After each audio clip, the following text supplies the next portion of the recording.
Welcome class. आज हम लोग एटम के बारे में जान लेंगे। एटम जिसको हम हिंदी में क्या कहते हैं, परमाणु। तो परमाणु क्या करता है? परमाणु मीन्स वह छोटा से छोटा कण जिसको और तोड़ा नहीं जा सकता, तो वही तो परमाणु है। लेकिन जो है परमाणु को क्या किया गया, फर्दर जो है उसको क्लासिफाइड किया गया, उसको तोड़ दिया गया। तो जैसे कि मान लीजिए कि अगर हमारे जो है एक बेटे हैं और 5 साल तक वह, अगर मान लीजिए हमारे पास एक ही बेटा है, तो वह मेरा जो बेटा जो वह कहलाएगा, सिर्फ क्या कहलाएगा, एकलौता कहलाएगा। लेकिन 5 साल के बाद अगर मान लीजिए हमें दूसरा बेटा हो जाता है, तो वह क्या एकलौता उस समय कहलाएगा? क्या नहीं कहलाएगा।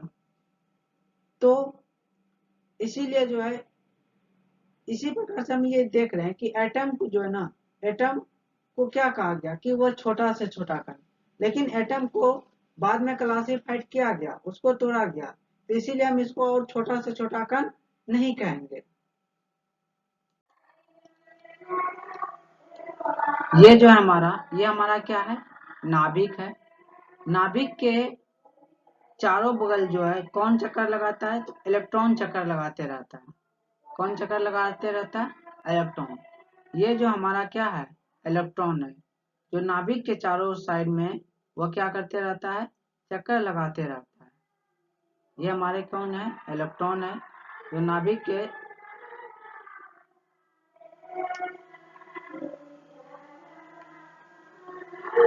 के चारों ओर चक्कर लगाते रहते हैं।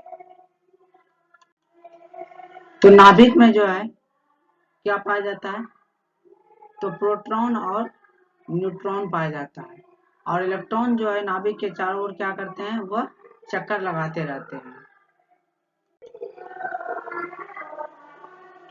तो ये जो है ये पूरा जो भाग जो है वह क्या कहलाता है, परमाणु कहलाता है। ये पूरा भाग को हम क्या कहते हैं, परमाणु कहते हैं। तो जॉन डाल्टन ने कहा कि परमाणु को तोड़ा नहीं जा सकता है। जॉन डाल्टन ने क्या कहा, परमाणु को तोड़ा नहीं जा सकता है। लेकिन जो है बाद में क्या किया गया, परमाणु को तोड़ दिया गया। किसमें तोड़ दिया गया? इलेक्ट्रॉन में, और किसमें, प्रोटॉन में और न्यूट्रॉन में। इलेक्ट्रॉन, प्रोटॉन और न्यूट्रॉन में तोड़ दिया गया। तो ये जो हमारा जो है ये परमाणु को क्या किया गया, तोड़ दिया गया। लेकिन जॉन डाल्टन ने क्या कहा था कि परमाणु को तोड़ा नहीं जा सकता। तो ये जो इलेक्ट्रॉन, प्रोटॉन और न्यूट्रॉन है, इसको हम क्या कहते हैं, इलेक्ट्रॉन और प्रोटॉन को हम मूल कण कहते हैं। क्या कहते हैं? मूल कण। तो ये परमाणु का क्या कहलाता है, ये परमाणु का नाभिक कहलाता है। और नाभिक में क्या कौन पाया जाता है, प्रोटॉन और न्यूट्रॉन। और इलेक्ट्रॉन क्या करते हैं, उसके चारों ओर चक्कर लगाते हैं। तो जो नाभिक होते हैं, उस नाभिक को क्या कहा जाता है, नाभिक को कहा जाता है न्यूक्लियस। क्या कहा जाता है? न्यूक्लियस। क्या कहा जाता है? न्यूक्लियस। और न्यूक्लियस में कौन रहते हैं, तो न्यूक्लियस में रहते हैं, कौन रहते हैं न्यूक्लियस में, न्यूट्रॉन और प्रोटॉन। न्यूट्रॉन और प्रोटॉन। और इन्हीं को क्या जाता है, क्या कहा जाता है, न्यूक्लियॉन कहा जाता है। क्या कहा जाता है? न्यूक्लियॉन।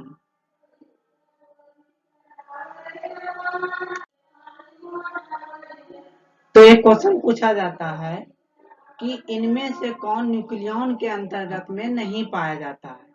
तो न्यूक्लियॉन के अंतर्गत में कौन नहीं पाया जाता है, कौन नहीं पाया जाता है, कौन, इलेक्ट्रॉन।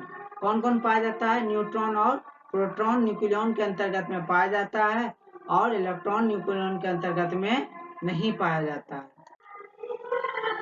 अगर क्वेश्चन पूछा जाए इनमें से कौन जो है अस्थाई तत्व है, कौन सा तत्व है, अस्थाई तत्व है, तो अस्थाई तत्व कौन है, अस्थाई तत्व जो हमेशा मौजूद रहता है। तो अस्थाई तत्व कौन हो जाएगा, इलेक्ट्रॉन, प्रोटॉन और न्यूट्रॉन। तीनों जो है वो क्या होता है, किसी भी परमाणु के अंतर्गत में हमेशा ही जो है तीनों तत्व रहता है। कौन कौन, इलेक्ट्रॉन, प्रोटॉन और न्यूट्रॉन रहता है। उसके बाद आगे हम लोग देखते हैं कि ये जो हमारा जो ये पूरा क्या कहलाता है, ये पूरे जो हमारा क्या कहलाता है, परमाणु। तो हम क्या देख रहे हैं, परमाणु जो है क्या वो बड़ा है, और नाभिक जो है इसका नाभिक, ये जो हमारा नाभिक है वह क्या है, छोटा है। तो परमाणु के जो है, परमाणु को जो नापा जाता है वह किसमें, 10⁻⁻10 मीटर, जिसको हम क्या बोलते हैं, एंगस्ट्रॉम बोलते हैं। क्या कहते हैं उसको हम, एंगस्ट्रॉम बोलते हैं। और इसके जो नाभिक जो होते हैं, नाभिक जिसको केंद्रक बोलते हैं, केंद्रक को किसमें मापा जाता है, फर्मी में मापा जाता है। किसमें मापा जाता है, फर्मी, मतलब 10⁻⁻10, 10⁻⁻10 को हम क्या कहते हैं, फर्मी कहते हैं। समझ गए। तो अब हम लोग ये देखते हैं, हमने क्या बताया कि नाभिक की जो है किसको माप, नाभिक, सॉरी, नाभिक को हम किस में मापते हैं, तो फर्मी में मापते हैं। और परमाणु को हम किस में मापते हैं, एंगस्ट्रॉम में मापते हैं। ये जो हमारा जो है, ये यहाँ से जो है, ये परमाणु की त्रिज्या कहलाती है। ये क्या कहलाती है, त्रिज्या। तो त्रिज्या को किस में मापा जाता है, एंगस्ट्रॉम में मापा जाता है। कितना, किस में मापा जाता है, एंगस्ट्रॉम में मापा जाता है। और ये एक एंगस्ट्रॉम में कितना होता है, 10⁻⁻10 मीटर। और ये जो है, ये नाभिक की क्या है, ये नाभिक की क्या है, त्रिज्या। और इसको किसमें मापा जाता है, फर्मी में मापा जाता है। किसमें मापा जाता है, फर्मी में मापा। तो याद रखना है इसको, नाभिक की त्रिज्या, नाभिक की त्रिज्या 10⁻⁻15 मीटर। और नाभिक, परमाणु की त्रिज्या जो जाएगा वो कितना हो जाएगा, 10⁻⁻10 मीटर। अब हम लोग जान लेते हैं कि केमिस्ट्री की शुरुआत कैसे हुई। तो केमिस्ट्री की शुरुआत जो है, सबसे पहले जो आया था वह कौन था, रदरफोर्ड। क्या नाम था उसका, रदर। तो इन्होंने जो है, रदरफोर्ड ने क्या किया, अल्फा परिकिरण का प्रयोग किया। किसका प्रयोग किया, अल्फा परिकिरण किया। और उसके लिए उन्होंने क्या, किसका प्रयोग किया, गामा रे का प्रयोग किया। किसका प्रयोग किया, गामा रे का। इसके लिए उन्होंने क्या किया, सोने की पतली चादर लिया। क्या किया, सोने की पतली चादर लिया। और इस पतली चादर में उन्होंने क्या किया, अल्फा किरण को गुजारा। किसको गुजारा, अल्फा किरण को गुजारा। जब उन्होंने अल्फा किरण को गुजारा तो क्या देखा कि जो अल्फा किरण के जो पार्टिकल जो थे वह क्या हो रहे थे, वह जो है वह उसको पार कर जा रहा था। क्या कर जा रहा था, वह उसको पार कर जा रहा था। लेकिन उन्होंने क्या देखा कि बीच के जो है अल्फा किरण जो थी वह क्या हो जा रहा था, डाइवर्ट होते जा रहा था। वह क्या होते जा रहा था, डाइवर्ट। तो उन्होंने जो है जब ये देखा कि अधिकतर तो किरण जो है, अल्फा किरण जो है वह क्या हो रहा है, सीधी निकल निकल जा रहा है। और कुछ किरणें जो है क्या हो रहा है, डाइवर्ट हो रहा है। तो उन्होंने 90% जो अल्फा किरण जो था वह क्या हो जाता, सीधा पार हो गया। और 90% जो अल्फा किरण जो है वह क्या हो गया, डाइवर्ट हो रहा था, मतलब मुड़ जाता था। तो आपको ये बताना है, तो अल्फा किरण जो है, ये जो अल्फा जो किरण जो होती है वह एक पॉजिटिव चार्ज होता है। उस पर कौन सा चार्ज होता है, पॉजिटिव चार्ज। तो पॉजिटिव चार्ज होने का तात्पर्य है कि नाभिक में क्या होगा, नाभिक, नाभिक वहां पे क्या होगा, प्लस होगा, पॉजिटिव ही होगा। इसीलिए तो उसको क्या कर दिया, उसको क्या कर दिया, उन्होंने डाइवर्ट कर दिया।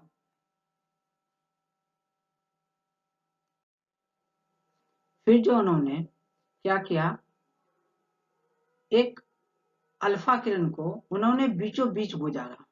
क्या किया उन्होंने, बीचों बीच गुजारा।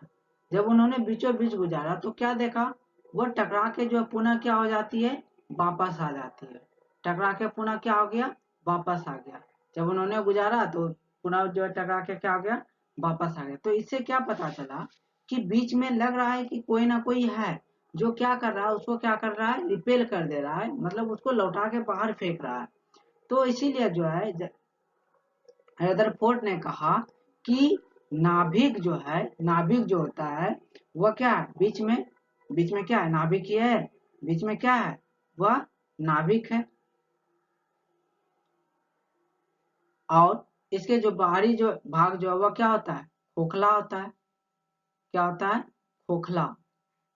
उसके बाद इन्होंने क्या बताया कि इन्होंने क्या देखा था कि कुछ पार्टिकल जो उसको क्या कर रहा था, रिपेल कर रहा था। तो रिपेल क्यों कर रहा था, क्योंकि इस पर कौन सा चार्ज था, प्लस चार्ज था। कौन सा चार्ज था, प्लस चार्ज। अगर मान लीजिए अब कोई चीज जो है क्या कर गया, लौट के वापस आ गया, मतलब वो क्या होगा, ठोस होगा। तो इसलिए उन्होंने कह दिया कि नाभिक जो है वो क्या है, ठोस है। नाभिक क्या है, कैसा है, ठोस है।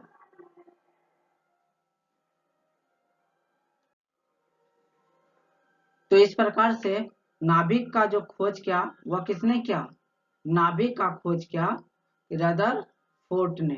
किसने किया, रदरफोर्ड ने। नाभिक का खोज किसने किया, रदरफोर्ड ने। इसके बाद आगे हम, तो गोल्डस्टीन, इसके बाद गोल्डस्टीन आए। गोल्डस्टीन ने जो है क्या किया, इस नाभिक को जाके उन्होंने देखा। जब नाभिक को उन्होंने देखा कि नाभिक के अंतर्गत में उन्होंने क्या देखा कि कुछ, उन्होंने देखा कि पाया जा रहा है कुछ उसके अंतर्गत में है। तो उन्होंने जो है उसके अंतर्गत में क्या था, तो उन्होंने क्या किया, प्रोटॉन। क्या था, प्रोटॉन। उन्होंने रदरफोर्ड को कहा ये क्या है, तो उन्होंने रदरफोर्ड ये लग रहा है कि कुछ है, तो उनको लगा कि ये क्या है, हमारा प्रोटॉन है। इसके बाद कौन आए, गोल्डस्टीन आए। तो गोल्डस्टीन ने किसका खोज किया, गोल्डस्टीन ने प्रोटॉन का खोज किया। किसका खोज किया, प्रोटॉन का। लेकिन इसका जो नामांकन जो किया था वो किसने किया था, नाम जो रखा था वो रदरफोर्ड ने रखा था। इसके बाद गोल्डस्टीन का ही एक दोस्त था, वो कौन थे, चैडविक थे। चैडविक ने जब जाके उन्होंने न्यूक्लियर को देखा, नाभिक को जब उन्होंने देखा, तो उसे जो है एक और चीजें दिखाई दे रहा था, जिसको उन्होंने क्या कह दिया, तो उसे लगा कि ये क्या है, ये प्रोटॉन तो नहीं है, प्रोटॉन नहीं तो वो क्या है, वह कोई दूसरा चीज है। तो उन्होंने उसका क्या नाम रख दिया, न्यूट्रॉन नाम रख दिया। क्या नाम रख दिया उन्होंने उसका, न्यूट्रॉन रख दिया। उसके बाद जो है फिर हमारे जो है फिर थॉमसन आए। तो थॉमसन ने क्या किया, गोल्डस्टीन और चैडविक तो उन्होंने जाके किसको देख रहा था, नाभिक को देख रहा था। नाभिक के अंदर में देखा क्या है, तो उसको कुछ मिला, तो उन्होंने, गोल्डस्टीन ने नाम रख दिया प्रोटॉन, और चैडविक ने फिर बाद में क्या दूसरे चीज का क्या नाम रख दिया, न्यूट्रॉन रख दिया।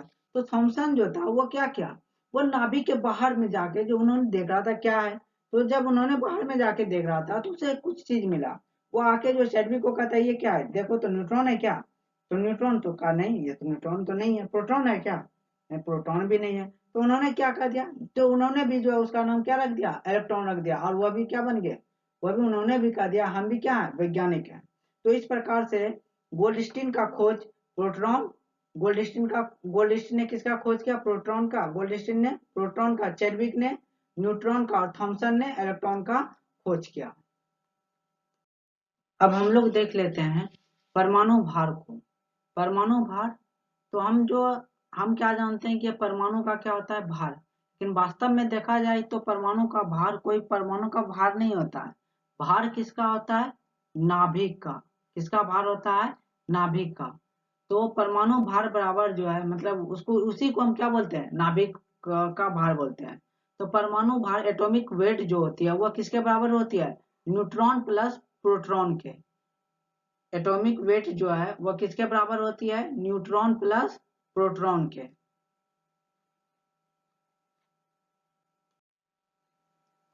अगर कहा जाए कि किसी जो है परमाणु का परमाणु भार 23 है, मीन्स सोडियम का जो परमाणु भार कितना है, 23 है, तो इसका क्या तात्पर्य है, तो इसका तात्पर्य है कि उसमें जो है न्यूट्रॉन और प्रोटॉन, इसको जोड़ के वो कितना है हमारा, 23 है।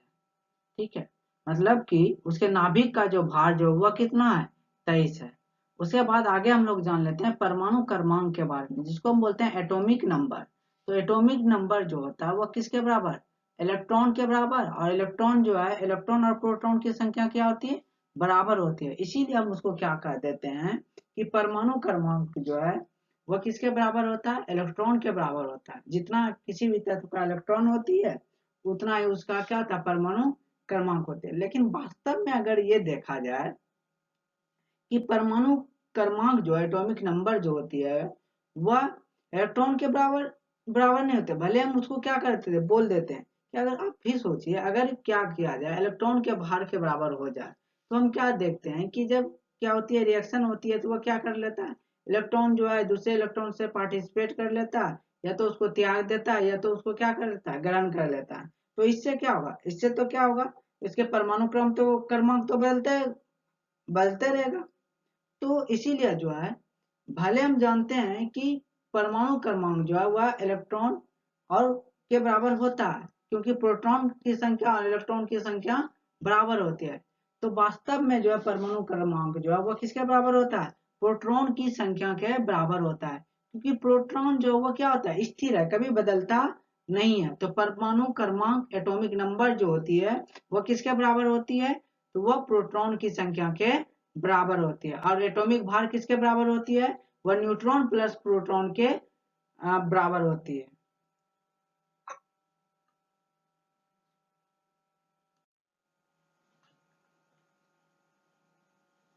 तो हमने क्या बताया कि परमाणु क्रमांक जो है, एटॉमिक नंबर जो है, तो वह किसके बराबर होता है, प्रोटॉन के बराबर होता है। और प्रोटॉन जो है वह किसके बराबर होता है, इलेक्ट्रॉन के बराबर होता है।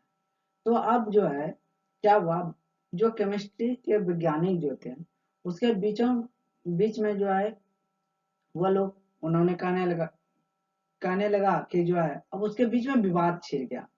मीन्स कि अब क्या बातें हो गई कि परमाणु क्रमांक जो है वह किसके बराबर मान लिया गया, प्रोटॉन के बराबर मान लिया गया। तो ऐसा इसीलिए कहा कि जब पीरियोडिक टेबल बनाया गया तो मोस्ले ने जो है उसको जो अरेंज जो किया था वह किस पे अरेंज किया था, परमाणु क्रमांक पे। तो परमाणु क्रमांक जो वो क्या होता है, कभी बदलता नहीं है, कभी बदलता नहीं है। तो लेकिन इलेक्ट्रॉन क्या होता है, वह तो हमेशा क्या होते रहता है, बदलते रहता है। तो इसीलिए क्या उन्होंने कहा कि परमाणु क्रमांक जो वह किसके बराबर होता है, वह प्रोटॉन के बराबर होता है। इसके बाद अब जो है हमें ये चीज बताना है कि मान लीजिए सोडियम है, क्या है, सोडियम, क्या है, सोडियम। सोडियम जो है इसका परमाणु क्रमांक कितना है, 11 है। और इसका परमाणु जो है भार जो है वह कितना है, परमाणु भार जो है इसका 23 है। तो आपको बताना है कि इसमें से जो है परमाणु क्रमांक कितना हो जाएगा, परमाणु क्रमांक 11 और परमाणु भार कितना हो जाएगा, 23 हो जाएगा। ठीक है, तो इसमें इलेक्ट्रॉन की संख्या अगर पूछा जाए तो इलेक्ट्रॉन की संख्या कितना होगा, इलेक्ट्रॉन की संख्या 11 और प्रोटॉन की भी संख्या कितना हो जाएगा, 11 हो जाएगा। और परमाणु भार कितना हो जाएगा इसका, 23। एक बात ध्यान में रखना है कि जो परमाणु भार जो होता है, तो परमाणु भार को हमेशा जो है क्या किया जाता है, ऊपर में लिखा जाता है। इसको कहाँ पे लिखा जाता है, ऊपर में। क्योंकि जो है अगर कोई भारी वजन रहता है तो हम उसको कहाँ पे रखते हैं, सर पे रखते हैं, सर पे ही तो रखते हैं। तो परमाणु भार जो है वह, परमाणु भार मतलब ज्यादा दिखना है, ज्यादा जो दिख रहा है वो क्या है, हमारा भार है। तो परमाणु भार, समझ गए। तो उसी प्रकार से मान लीजिए कि एक तत्व हमारे यूरेनियम, क्या है, यूरेनियम। यूरेनियम में बताना है कि इसमें से हमारा कौन परमाणु क्रमांक है और कौन परमाणु भार है। तो परमाणु क्रमांक जो है उसको किससे सूचित किया जाता है, तो परमाणु क्रमांक को जेड से सूचित किया जाता है। तो परमाणु क्रमांक बताइए, तो परमाणु क्रमांक कितना हो जाएगा, 92 हो जाएगा।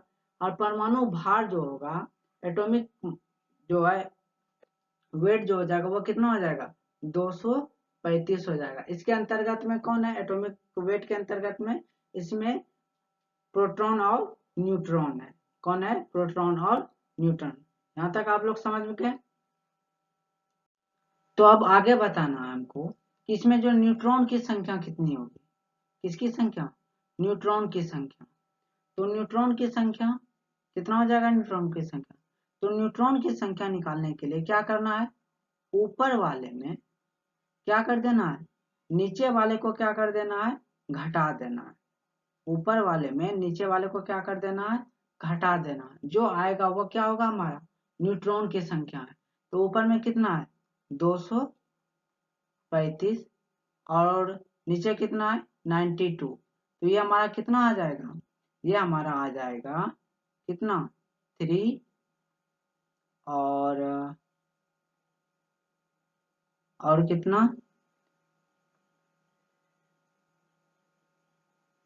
3 और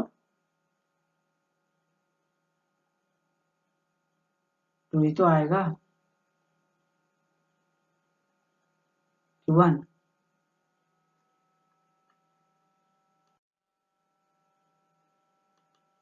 तो इसको घटा दीजिए। तो 5 में 2 जाएगा तो कितना हो जाएगा 3, और यहाँ पे कितना हो जाएगा 13 में 9 जाएगा तो कितना हो जाएगा 4, और यहाँ पे कितना हो जाएगा 1। तो न्यूट्रॉन की जो संख्या हो जाएगी वो कितना हो जाएगी 143 हो जाएगी। अगर आपसे पूछ लिया जाए बताइए कि इलेक्ट्रॉन की संख्या कितना होगा, तो जितना क्या होता है, जितना जितना प्रोटॉन होता है उतना ही क्या होता है इलेक्ट्रॉन होता है। इलेक्ट्रॉन और प्रोटॉन वो किसके बराबर, एटॉमिक नंबर के बराबर। तो वो कितना हो जाएगा 92 हो जाएगा। तो इस प्रकार से हम क्या कर सकते हैं, किसी भी तत्व के उसमें उसका परमाणु क्रमांक, उसका परमाणु भार, उसमें न्यूट्रॉन की संख्या और उसमें इलेक्ट्रॉन की संख्या का पता लगा सकते हैं। अब बताना है, हमारे पास एक तत्व है क्लोरीन। यहाँ पे क्लोरीन हमने क्या बताया था, जो ऊपर में लिखा हुआ हमारा क्या परमाणु भार होगा, और जो नीचे लिखा हुआ हमारा क्या परमाणु संख्या एटॉमिक नंबर होगा।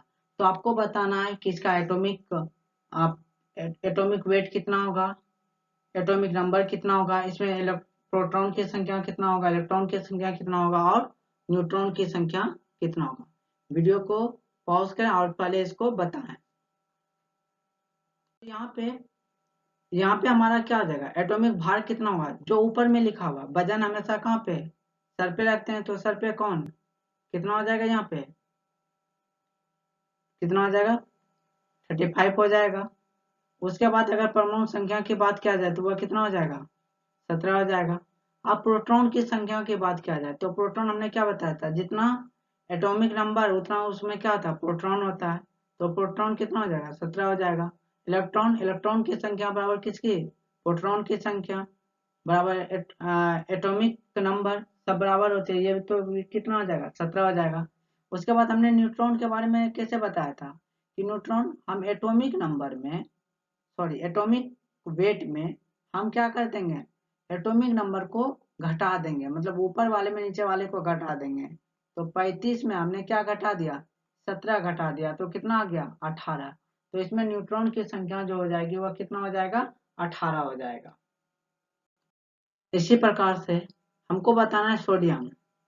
तो सोडियम में यहाँ पे सोडियम जिसका जो है एटॉमिक नंबर जो हुआ कितना है 11 है। एटॉमिक नंबर कितना है 11। तो यहाँ पे बताना है कि सोडियम में जो प्रोटॉन की संख्या कितनी होगी। तो वीडियो को पॉज करें और बताएं पहले। तो यहाँ पे सोडियम में प्रोटॉन की संख्या कितना हो जाएगा 11 हो जाएगा। क्या बताया था, जितना इलेक्ट्रॉन की संख्या उतना ही कितना क्या होता है प्रोटॉन की संख्या, और प्रोटॉन की संख्या मतलब एटॉमिक नंबर किसके बराबर, इलेक्ट्रॉन की संख्या प्रोटॉन की संख्या सब क्या होती है बराबर होती है। उसके बाद बताना है इसका कि एटॉमिक नंबर कितना होगा। तो एटॉमिक नंबर कितना हो जाएगा 11 हो जाएगा, और इसमें इलेक्ट्रॉन की संख्या बताना है। तो इलेक्ट्रॉन की भी संख्या कितना हो जाएगा 11 ही हो जाएगा। उसके बाद हमारा नेक्स्ट है सोडियम प्लस।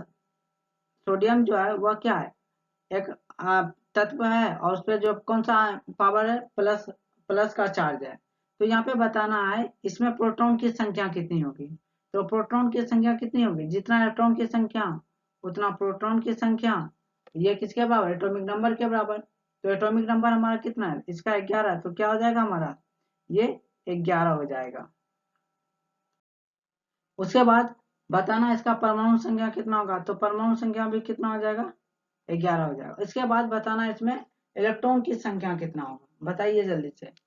तो इसमें इलेक्ट्रॉन की संख्या कितना हो जाएगा, तो इसमें इलेक्ट्रॉन की संख्या कितना हो जाएगा 10 हो जाएगा। अब आप ये सोच रहे हैं इसमें इलेक्ट्रॉन की संख्या 10 क्यों हो गया, क्योंकि हम आपने तो बताया था, क्या बताया था कि जितना परमाणु संख्या होता है उतना ही क्या होता है प्रोटॉन की संख्या, और उतना ही क्या होता है उसमें इलेक्ट्रॉन की संख्या। तो यहाँ पे इलेक्ट्रॉन की संख्या 10 कैसे हो गई, तो इलेक्ट्रॉन की संख्या यहाँ पे 10 इसीलिए हो गई क्योंकि यहाँ पे क्या है प्लस का चार्ज है। तो किसी भी तत्व पर प्लस का चार्ज कब आता है, जब वह क्या करता है, जब वह इलेक्ट्रॉन को खो देता है, एक इलेक्ट्रॉन वो क्या करता है किसी को दे देता है। तो इन्होंने सोडियम पे प्लस चार्ज क्यों आया, क्योंकि इन्होंने एक इलेक्ट्रॉन को क्या कर दिया किसी को दे दिया, इसीलिए इस पे कौन सा चार्ज आ गया प्लस चार्ज आ गया। तो इसीलिए इसका जो इलेक्ट्रॉन की संख्या क्या होती है, क्या कितना हो गई, 10 हो गया। तो यहाँ पे हमको एक बात ही ध्यान में रखना है कि परमाणु संख्या जो होता है वह किसके बराबर होता है, वह जो है हमारा प्रोटॉन के बराबर होता है। किसके बराबर होता है, प्रोटॉन। और प्रोटॉन जो है किसके बराबर होता है, इलेक्ट्रॉन के बराबर होता है। तो परमाणु संख्या कभी भी इलेक्ट्रॉन के बराबर ये निश्चित नहीं कि हमेशा होगा ही, हो भी सकती है और नहीं भी हो सकती है, लेकिन जो प्रोटॉन के बराबर हमेशा होगा। यहाँ तक समझ में आ गया। उसके बाद इसी प्रकार से एक तत्व मान लीजिए हमारा मैग्नीशियम है। क्या है, मैग्नीशियम। तो यहाँ पे मैग्नीशियम ये 12, इसमें +2 चार्ज है। तो अब बताना आपको इसमें प्रोटॉन की संख्या कितनी होगी, इसका परमाणु क्रमांक कितना होगा, और इसमें न्यूट्रॉन इलेक्ट्रॉन की संख्या कितना होगा। तो प्रोटॉन की जो संख्या जो हो जाएगी इसमें कितना हो जाएगा, प्रोटॉन की संख्या जितना परमाणु क्रमांक, वही तो हमारा क्या है, प्रोटॉन की संख्या जो नीचे लिखा वही हमारा क्या, प्रोटॉन की संख्या। और एटॉमिक नंबर भी कितना हो जाएगा, इसका 12 ही हो जाएगा। लेकिन इसका इलेक्ट्रॉन की संख्या कितना हो जाएगा, 10। क्यों, क्योंकि इन्होंने जो है 2 इलेक्ट्रॉन क्या कर दिया, किसी को दे दिया है। तो इसीलिए जो है इस पे इसका जो इलेक्ट्रॉन की संख्या कितना हो गया, 10 हो गया। तो यहाँ तक आपको समझ में आ गया होगा। अब हम नेक्स्ट अगले दिन करेंगे। Thank you. अगर आपको अच्छा लगे तो चैनल को क्या कर लें, सब्सक्राइब कर लें, जिससे कि आपको जो है क्लास का पता हमेशा चलता रहे। Thank you.